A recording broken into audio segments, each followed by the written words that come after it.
Hello બાળ મિત્રો, કેમ છો? મજામાં? આજે આપણે અધ્યયન સંપુટ ગુજરાતી ધોરણ 2 દ્વિતીય સત્ર અને આજે આમાં આપણે શીખવાનું છે આટલું શીખી લઈએ. તો આપણે ચાલુ કરશું. આટલું શીખી લઈએ. એક સુંદર વૃક્ષ પર બે પક્ષીઓ રહેતા હતા. એક પક્ષીનું નામ ચીંચી અને બીજાનું નામ પીંચું હતું. ચીંચી એક ચમકદાર પીળું પક્ષી હતું અને પીંચું એક લાલ ચાંચવાળું પંખી હતું. એક દિવસ બંને મિત્રો આકાશમાં ઉડી રહ્યા હતા. ચીંચી બોલી, પીંચું, આજે આપણે ક્યાં જઈએ? પીંચું, ચાલ આપણે નદી પાસે જઈએ. મારે ત્યાં માછલીઓ જોવી છે. તેઓ બંને નદી પાસે ગયા. રસ્તામાં તેમને એક કાગડો મળ્યો. કાગડો, હેલો, તમે બંને ક્યાં જાઓ છો? ચીંચી, અમે નદી પાસે માછલીઓ જોવા જઈએ છીએ. પીંચું, તું શું કરી રહ્યો છે? કાગડો, હું કીડા શોધી રહ્યો છું. મને કીડા ખાવા ગમે છે. ત્રણેય મિત્રો સાથે મળી નદી કિનારે ગયા. તેઓએ નદી કિનારે રમતો રમી, માછલીઓ જોઈ અને કીડા ખાધા. થોડીવાર પછી તેમને આકાશમાં એક પતંગ ઉડતો દેખાયો. ચીંચી, વાહ, કેવો સુંદર પતંગ છે. પીંચું, ચાલો તેની પાસે જઈએ. કાગડો, મને પણ પતંગ બહુ ગમે છે. હું પણ તમારી સાથે આવું છું. બધા પતંગ સાથે રમવા લાગ્યા. તો આપણને આ સરસ મજાની એક વાર્તા આપેલી છે, પીંચું, ચીંચી અને કાગડો. હવે આપણે કોષ્ટકના આધારે એમાં જવાબ દેશું કે સંવાદના આધારે કોષ્ટકની માહિતી લખો. સંવાદ કોણ બોલે છે, કોને કહે છે? તો આપણે જોશું. પહેલું, આજે આપણે ક્યાં જઈએ? આવું કોણ બોલ્યું તું? ચીંચી. કોને કહેતી હતી? પીંચુને. ત્યારબાદ બીજું, મારે નદીમાં માછલીઓ જોવી છે. આવું કોણ બોલ્યું તું? પીંચું. કોને કીધું? ચીંચીને. પછી તમે બંને ક્યાં જાઓ છો? તો આવું કોણ બોલ્યું હતું? કાગડો. કોને કહેતો હતો? ચીંચી અને પીંચુને. ત્યારબાદ મને કીડા ખાવા ગમે છે. આવું કોણ બોલે છે? કાગડો. ને કાગડો કોને કહે છે? પીંચુને. વાહ, કેવો સુંદર પતંગ છે. કોણ બોલે છે? ચીંચી. કોને કહે છે? પીંચુને અને કાગડાને. હવે અહીં આપ્યું છે ગમતા શબ્દો લખો. તો અહીં તમારે ગમતા શબ્દ લખવાના છે. ચીંચી, પીંચું, કાગડો. યોગ્ય શબ્દ વડે ખાલી જગ્યા પૂરો. હવે અહીં આપણે એક કાઉન્સમાં આપણને અલગ અલગ શબ્દ આપેલા છે. શું, ક્યાં, કોણ, ક્યારે, કઈ. એટલે આ બધાય પ્રશ્ન વાક્ય પૂછે ને એના શબ્દ છે. હવે શું એ ક્યારે વપરાય, ક્યાં ક્યારે વપરાય એ આપણે જોશું. પહેલું, સૂર્ય ખાલી જગ્યા દિશામાં ઉગે છે. તો શું આવશે? કઈ. સૂર્ય કઈ દિશામાં ઉગે છે? જ્યારે કોઈ વસ્તુ ક્યાં છે ત્યારે કઈ પૂછાય છે. કઈ વડે પ્રશ્ન પૂછાય છે. બીજું, પ્રિયા ખાલી જગ્યા આવશે. તો પ્રિયા ક્યારે આવશે?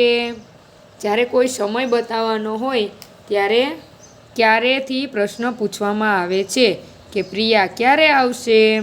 પછી દીક્ષિત ખાલી જગ્યા જાય છે. તો દીક્ષિત ક્યાં જાય છે? જ્યારે કોઈ સ્થળની વાત આવે ત્યારે ક્યાંથી પ્રશ્ન પૂછવામાં આવે છે. કોઈ પણ સ્થળ હોય. પછી ચોથું, અરુણા ખાલી જગ્યા કરે છે. અરુણા શું કરે છે? ત્યારે કોઈ વ્યક્તિ કંઈક કરતી હોય ત્યારે શું વડે પ્રશ્ન પૂછાય છે. પછી પાંચમું, આ ઘરમાં ખાલી જગ્યા રહે છે. આ ઘરમાં કોણ રહે છે? જ્યારે કોઈ વ્યક્તિ વિશે પ્રશ્ન પૂછવાનો આવે ત્યારે કોણ વડે પ્રશ્ન પૂછાય છે. એટલે આ જે કંઈ, ક્યારે, ક્યાં, શું, કોણ, આ બધા પ્રશ્ન પૂછવા માટેના શબ્દો છે. સરખા અર્થ ધરાવતા કોષ્ટકમાંથી શબ્દ શોધો. અહીં આપણને કોષ્ટક આપ્યું છે. અહીં શબ્દ આપ્યા છે. આ શબ્દને અનુરૂપ એના જેવો શબ્દ હોય ને એ શબ્દ આપણે શોધવાનો છે. એનો અર્થ એક જ થતો હોય બંનેનો. હવે સરિતા, સરિતા એટલે શું થાય? નદી. તો નદી ક્યાં છે? અહીંયા નદી. તો અહીંયા નદી લખવાનું છે. નવાઈ. નવાઈ એટલે આશ્ચર્ય. તો આશ્ચર્ય. તો અહીંયા ગોળ કરવાનું છે અને આશ્ચર્ય લખવાનું છે. ધોળું. ધોળું એટલે સફેદ. તો સફેદ અહીં છે. પછી પ્રણામ. પ્રણામ એટલે નમસ્કાર. તો અહીંયા નમસ્કારમાં રાઉન્ડ કરવાનું છે. વિનય. વિનય એટલે નમ્રતા. તો નમ્રતામાં તમારે અહીં રાઉન્ડ કરવાનું છે.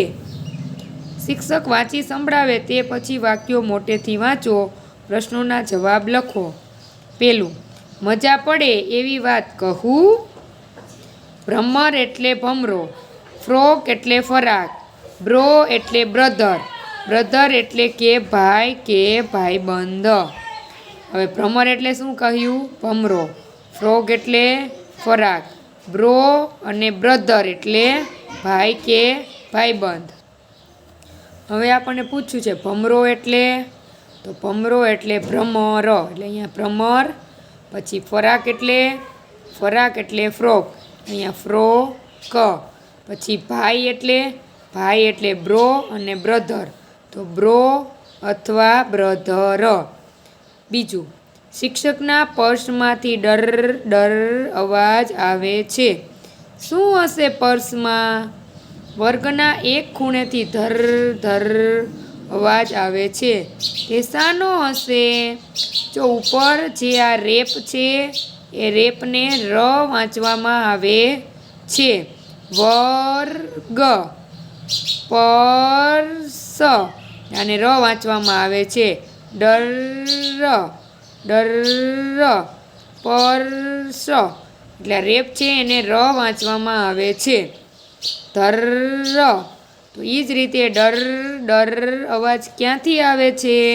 તો આપણે આગળ વાંચ્યું કે શિક્ષકના પર્સમાંથી. તો શિક્ષકના પર્સમાંથી ડર અવાજ આવે છે. પછી ધર અવાજ ક્યાંથી આવે છે? તો ધર અવાજ વર્ગના એક ખૂણેથી આવે છે. તો વર્ગના ખૂણેથી. એટલે આ રેપ છે ને શું વંચાય? ર વંચાય. ગમતા શબ્દો લખો. ભ્રમર, ફ્રોક, બ્રધર. પછી અહીંયા જે રેપ આવે ને એને ર વંચાય છે. ભ્રમર, ફ્રોક, બ્રધર. આ રેપ છે એને ર વંચાય અને ઉપર જે રેપ આવે એને ર વાંચવામાં આવે છે. ત્રીજું, સર્પ આવી જાય તો તમે આચાર્યને બોલાવવા દોડો કે એકબીજા સાથે ચર્ચા કરવા બેસો. સર્પને બહાર કાઢવાને બદલે તેની ચર્ચા કરવા બેસે તેને તમે મૂર્ખ કહો કે હોશિયાર. એટલે જો જે શબ્દ રેપવાળા છે ને તમને ગુલાબી કલરના આપેલા છે એ બધા શબ્દ ર વાળા શબ્દ છે.